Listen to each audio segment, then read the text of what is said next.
berjalan dalam firman-Mu, hatiku siap.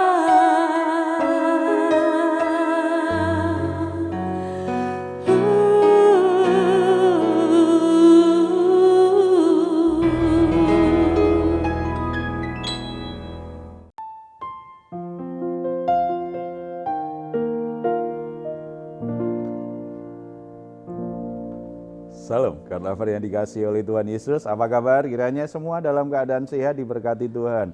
Puji Tuhan. Saudara-saudara yang dikasihi Tuhan, kita akan memberi waktu beberapa saat ini untuk menikmati hadirat Tuhan, merenungkan kebenaran firman Tuhan. Karena kita tahu salah satu berkat terindah sebagai orang Kristen adalah kita boleh menghampiri Bapa kita di surga, Allah yang Maha Kudus, tanpa perlu merasa takut dihakimi atau dihukum, karena darah Yesus Kristus sudah menjamin kita diterima oleh Bapa di surga.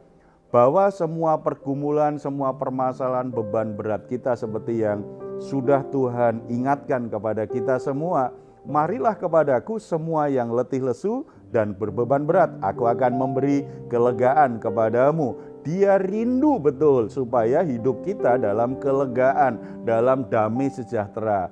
Oleh sebab itu jangan biarkan semua permasalahan itu hanya menekan jiwamu, kamu tanggung sendiri, tetapi mari kita bawa kepada Tuhan. Tuhan akan memberi kita kelegaan, kekuatan, jalan keluar yang terbaik. Mari kita bersatu dalam doa.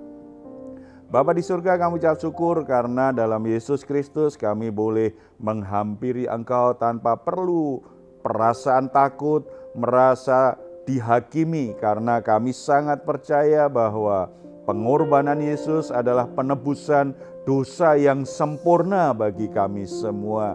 Kami membawa semua beban berat kami, semua pergumulan hidup kami. Kami sangat percaya dalam hadirat Tuhan ada pertolongan. Di dalam hadirat Tuhan kami akan mengalami kelegaan, kebebasan dalam jiwa kami. Dan dalam Tuhan kami akan menemukan jalan keluar yang terbaik untuk bisa keluar dari semua masalah-masalah yang sedang kami hadapi saat ini, Bapa. Pujian penyembahan kami persembahkan kepadamu. Engkau layak menerima yang terbaik dalam hidup kami.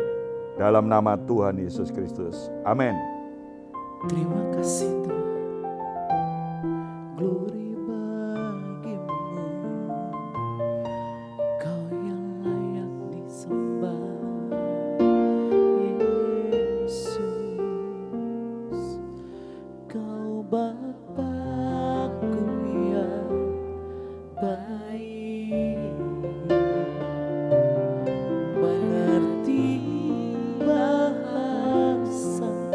tetesan air mata tak Kau biarkan ku berjalan sendirian, sebab Kau Bapa-Ku yang baik, Engkau sungguh baik.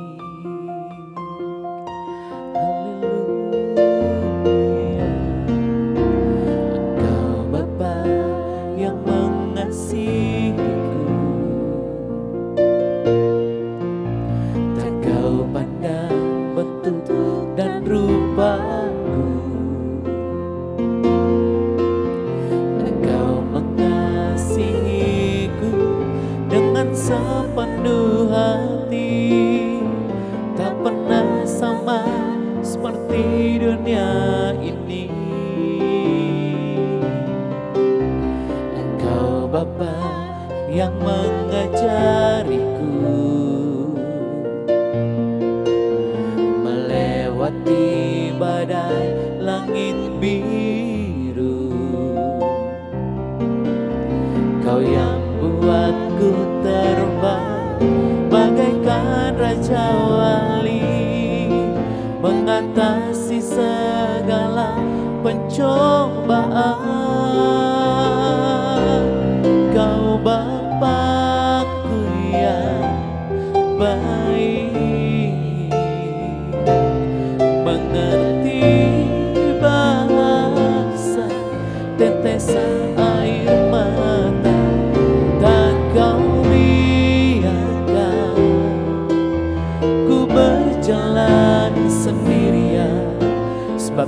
Engkau Bapakku yang baik, Kau Bapakku yang baik, mengerti bahasa tetesan air mata, tak Kau biarkan ku berjalan sendirian, sebab Kau Bapakku yang baik, Engkau sungguh baik, Engkau sungguh baik Bapa, Engkau sungguh baik Tuhan. Haleluya, kemuliaan bagimu Tuhan, Kaulah segalanya, Kau layak disembah, Kau layak diagungkan, layak dimuliakan, Yesus Tuhan. Terima kasih Bapa, terima kasih Yesusku, sebab Kau layak disembah. Haleluya. Ku sembahkan dalam roh dan kebenaran, ku sembahkan dalam roh dan kebenaran,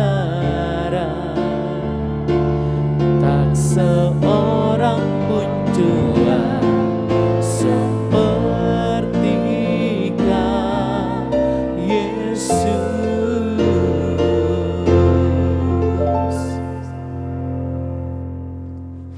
Ada satu pertanyaan yang masuk kepada kita, saya bacakan.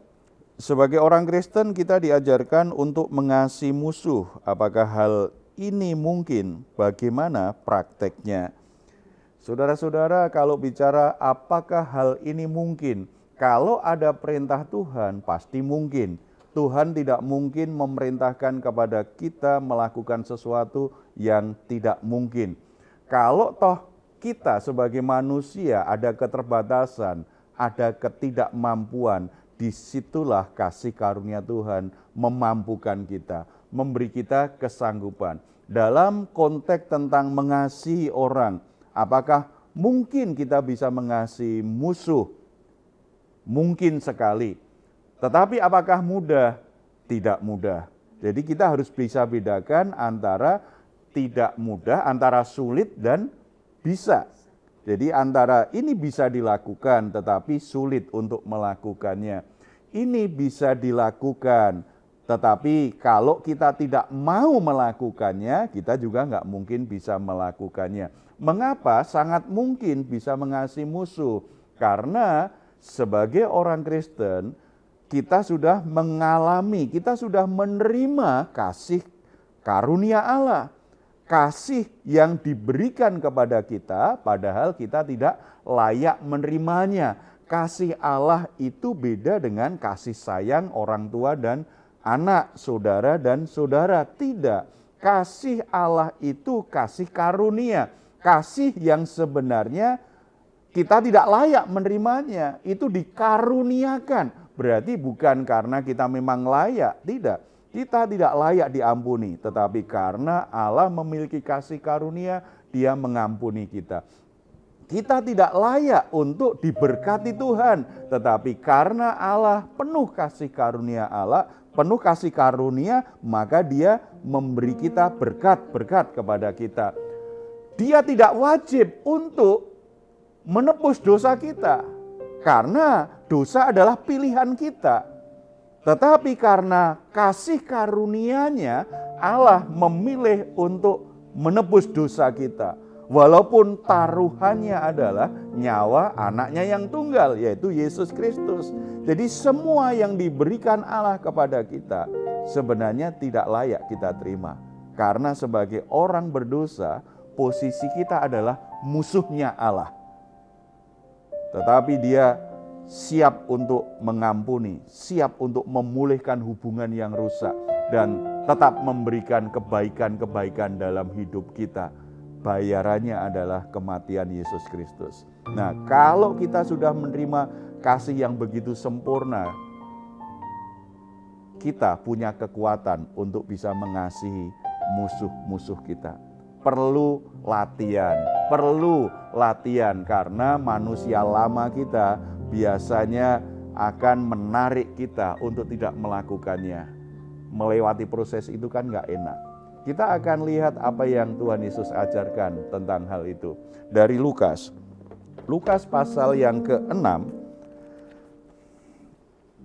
ada 3 hal yang Tuhan ajarkan kepada kita bagaimana kita bisa mengasihi musuh kita. Yang pertama, kita baca di Lukas pasal 6 ayat 27. Tetapi kepada kamu yang mendengarkan aku berkata, kasihilah musuhmu, berbuatlah baik kepada orang yang membenci kamu. Yesus tidak berkata, jangan berbuat jahat kepada musuhmu, tetapi berbuat baiklah kepada mereka. Fokus Yesus adalah kepada kebenarannya. Sebagai orang Kristen, orang-orang yang sudah ditebus oleh darah Yesus Kristus, kita ini sudah diciptakan dalam Yesus Kristus untuk melakukan pekerjaan baik. Allah ingin kita hidup di dalamnya. Efesus 2 ayat 10. Di dalam Yesus Kristus, kita semua sudah dilahirkan kembali. Dalam kelahiran kembali itu ada kebaikan ilahi yang ada dalam hidup kita. Kita dirancang untuk berbuat baik. Makanya Yesus tidak berkata, jangan berbuat jahat kepada musuhmu. Tidak, ambil sikap yang baru bahwa kamu itu manusia baru. Kamu itu ciptaan baru. Kembangkan kebaikan yang ada di dalam dirimu. Dalam Kristus sudah tertanam kebaikan-kebaikan ilahi. Jangan menggunakan kekuatan kedagingan kita. Kalau orang berbuat baik kepadaku, aku berbuat baik. Tetapi kalau mereka berbuat jahat, aku akan lebih jahat dari mereka. Itu sisi kedagingan kita. Keinginan balas dendam. Keinginan untuk melakukan yang lebih menyakitkan lagi kepada orang yang berbuat jahat kepada kita. Tetapi kita kan ciptaan baru. Sisi kedagingan itu harus dimatikan, sementara sifat baru dalam Kristus itu yang harus dikembangkan, ditumbuh kembangkan. Makanya Yesus berkata, berbuat baik kepada musuhmu. Berbuat baik yang membencimu. Berbuat baik. Apakah mudah berbuat baik kepada musuh kita? Pasti tidak mudah. Tetapi harus ingat, apakah mudah bagi Allah untuk mengampuni kita? Sangat sulit sekali karena posisi kita musuh. Mengampuni kita sebagai orang berdosa yang tidak layak diampuni bukan hal yang mudah. Tetapi Allah memilih mengampuni kita. Allah memilih menyerahkan Yesus Kristus menebus dosa kita. Saudara, berbuat baik atau jahat itu pilihan. Mengasihi itu pilihan. Pilihlah seperti Tuhan sudah mengasihimu. Belajar berbuat baik. Kalau kita ini sudah terbiasa berbuat baik kepada siapapun, kemudian kita berbuat baik kepada orang yang memusuhi kita, makin lama kita terbiasa. Kebaikan kita tidak ditentukan bagaimana sikap orang terhadap kita. Karena kebaikan itu sudah menjadi karakter kita. Karakter Kristus itu mengubah karakter lama kita. Sehingga yang keluar dari diri kita itu adalah kebaikan-kebaikan seperti yang Tuhan ajarkan. Berbuat baik. Jadi kalau ada yang memusuhimu, berbuat baik kepada mereka. Jangan balas dengan hal yang lebih buruk. Itu akan merusak karaktermu. Kalau karaktermu rusak, kamu semakin tidak bisa untuk mengasihi musuh. Apalagi musuh, nanti mengasihi orang yang tidak cocok aja juga jadi sulit. Karena kebaikan itu tidak tumbuh dalam diri kita. Yang kedua, kita baca ayat yang ke-28. Mintalah berkat bagi orang yang mengutuk kamu, berdoalah bagi orang yang mencaci kamu. Saudara-saudara, biasanya kan kita berdoa supaya Tuhan memberkati kita. Sekarang kita berdoa supaya Tuhan memberkati musuh kita. Dan Tuhan juga lakukan sesuatu yang baik. Tujuannya bukan untuk supaya aku nggak sedih lagi, supaya aku nggak terluka lagi, supaya aku lebih nyaman hidupku. Tidak. Kalau berdoa untuk musuh, tujuannya adalah supaya Roh Kudus menjamah hatinya sehingga dia bertobat. Pertobatannya itu yang jadi fokus doa kita. Tidak hanya kita menyalurkan berkat kepada musuh kita melalui perbuatan kita, tetapi doa-doa itu juga doa yang mendatangkan kebaikan bagi dia. Kalau hidupnya berubah, maka dia tidak lagi memusuhi kita, tidak lagi berbuat jahat kepada kita. Kita sudah memenangkan hidupnya bagi Kristus. Saudara-saudara, kita akan senang kalau hidup kita nyaman. Begitu ada musuh, Tuhan, aku berkati, ini jahat banget ini. Tuhan, kita jangan sampai Tuhan aku tambah sakit hati nih. Jangan sampai kalau aku sakit hati nggak tahan, mungkin aku bisa bunuh dia. Jadi kepentingannya diri sendiri. Tidak.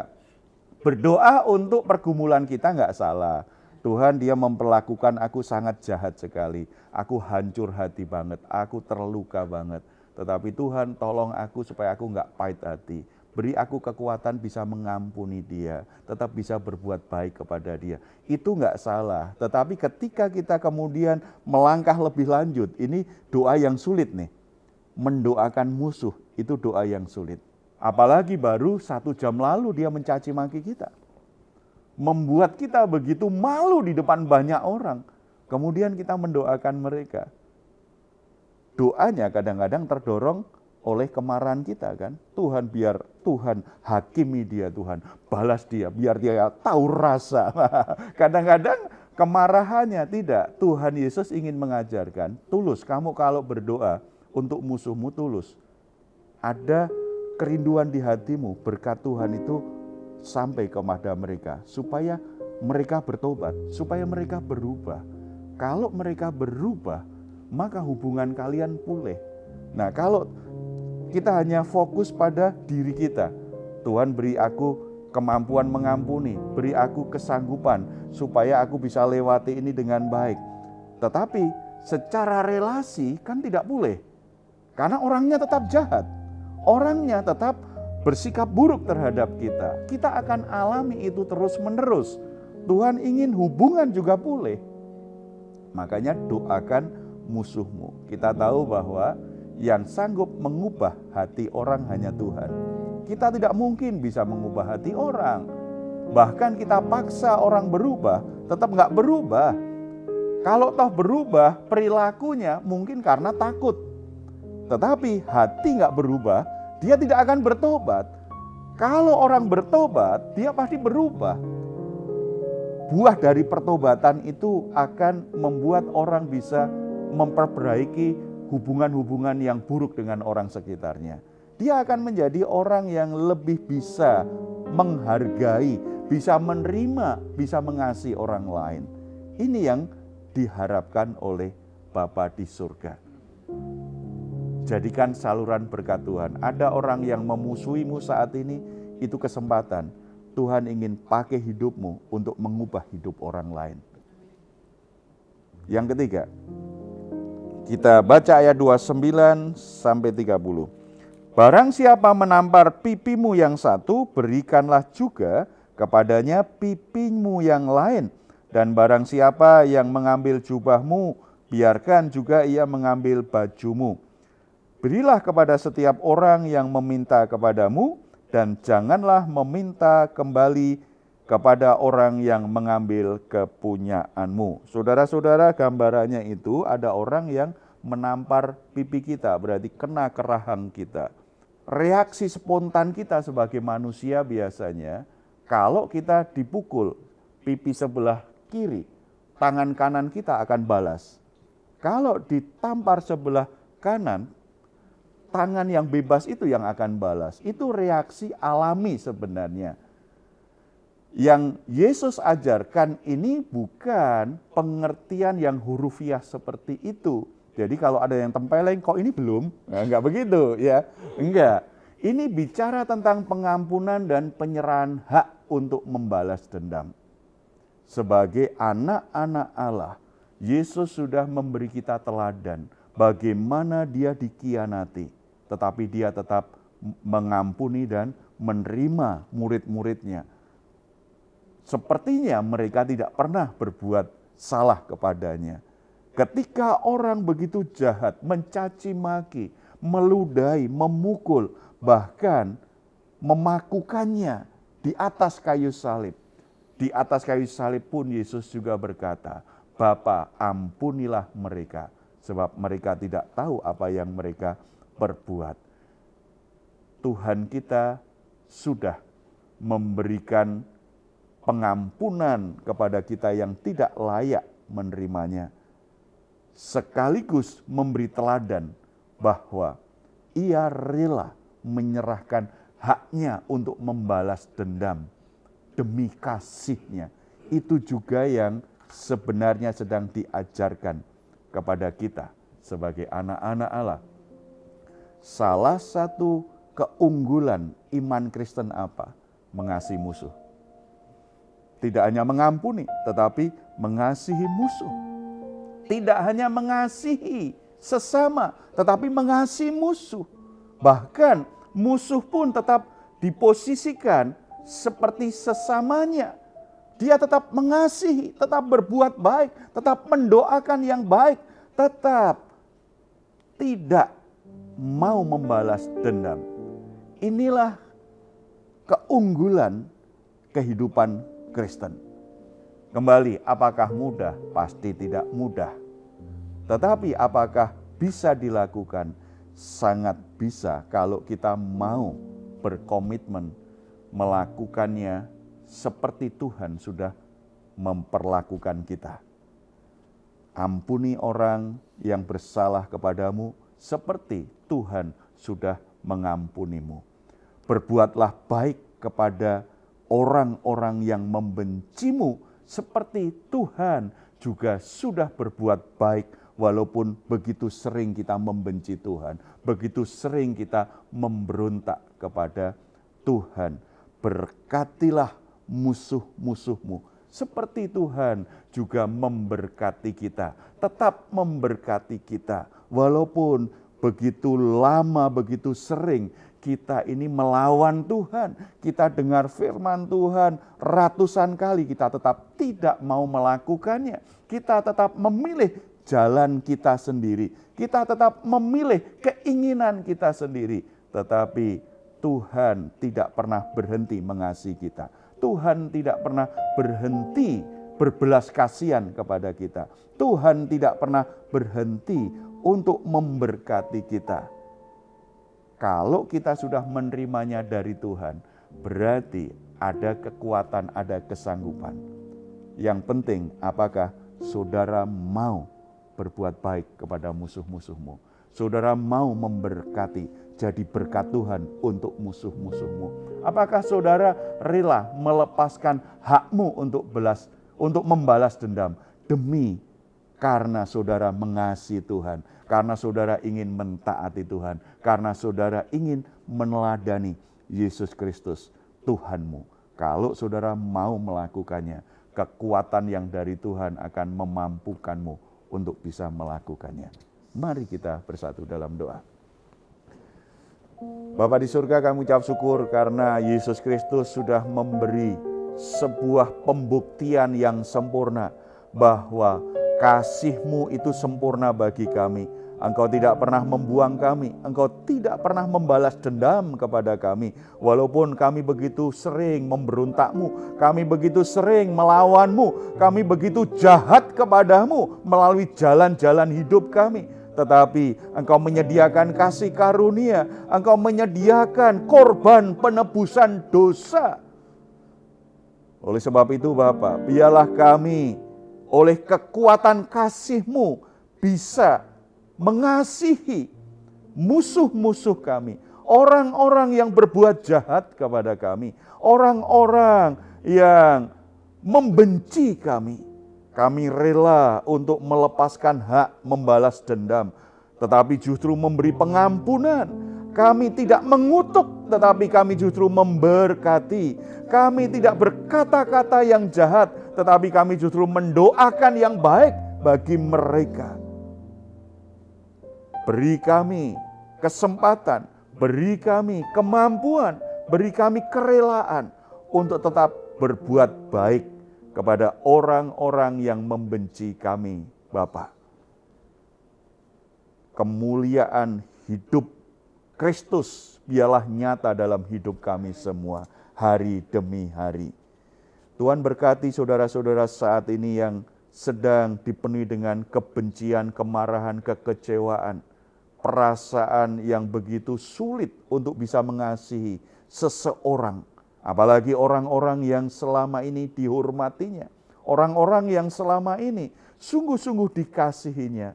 Yang sudah mengkhianatinya. Yang sudah memperlakukan buruk kepada mereka. Yang sudah memperlakukan tidak adil. Yang membuat mereka malu di depan banyak orang. Tuhan tahu apa yang dia rasakan. Tidak mudah untuk melepaskan hatinya dari kemarahannya, dari kekecewaannya, dari kebenciannya. Tetapi biarlah kebenaran firman Tuhan hari ini menjamah hati mereka. Roh Kudus menjamah, membebaskan mereka dari segala kemarahan, dari segala kebencian, dari segala dorongan untuk membalas dendam. Yang ada kasih Kristus yang memenuhi hati mereka. Mereka mulai bisa melepaskan pengampunan kepada orang-orang yang sudah berbuat salah kepada mereka. Mereka menanggalkan haknya untuk membalas dendam, tetapi justru mereka menyediakan kebaikan, memberikan berkat, memberikan doa-doa yang baik bagi orang-orang yang sudah berbuat jahat kepada mereka saat ini. Sebagaimana Yesus Kristus Tuhan kami sudah melakukannya. Terima kasih Bapa. Segala sesuatu akan menjadi baik adanya ketika kami mentaati dan meneladani apa yang Tuhan sudah ajarkan kepada kami. Terima kasih. Segala kuasa jahat, kuasa kegelapan, apapun yang bekerja, yang mengikat hati orang dengan segala kemarahannya, dengan segala kebenciannya, dengan segala kepahitan hatinya. Kami berdoa dalam nama Tuhan Yesus Kristus. Tuhan mematahkan setiap ikatan dan membebaskan setiap saudara-saudara ini dari belenggu, dari tekanan si jahat, dari belenggu-belenggu roh-roh jahat. Sehingga semua kami ada sukacita untuk bisa mengampuni orang-orang yang berbuat salah kepada kami, untuk berbuat baik kepada orang-orang yang memusuhi kami. Semuanya nama Kristus, kemuliaan Kristus nyata memancar dalam kehidupan kami semua. Dalam nama Tuhan Yesus kami berdoa. Amin. Puji Tuhan. Saudara-saudara, jangan pernah berkata tidak bisa, tetapi selalu berkata, sebagaimana Tuhan mengasihiku, maka aku bisa mengasihi musuh-musuhku. Belajar mengikuti teladan Yesus Kristus. Roh Kudus akan mengajar kita, makin lama kita semakin sanggup melakukannya. Kalau saat ini saudara sedang dalam pergumulan, membutuhkan dukungan doa, silahkan menuliskannya di nomor telepon yang tertera di layar saudara. Tim doa kami akan mendukung saudara dalam doa. Apapun keadaannya, tetap percaya Tuhan tidak pernah tinggalkan kamu. Tuhan tetap menyertai, Tuhan akan membuka jalan keluar yang terbaik dalam hidupmu. Saudara-saudara, kalau ingin memberikan komentar, silahkan menuliskannya juga di ruang komentar yang ada di channel Diaspora TV. Kami tunggu. Mazmur 4 ayat 8 sampai 9. Engkau telah memberikan sukacita kepadaku lebih banyak daripada mereka ketika mereka kelimpahan gandum dan anggur. Dengan tentram aku mau membaringkan diri lalu segera tidur, sebab hanya Engkaulah ya Tuhan yang membiarkan aku diam dengan aman. Puji Tuhan, selamat malam, selamat beristirahat. Tuhan Yesus memberkati kita semuanya. Salam.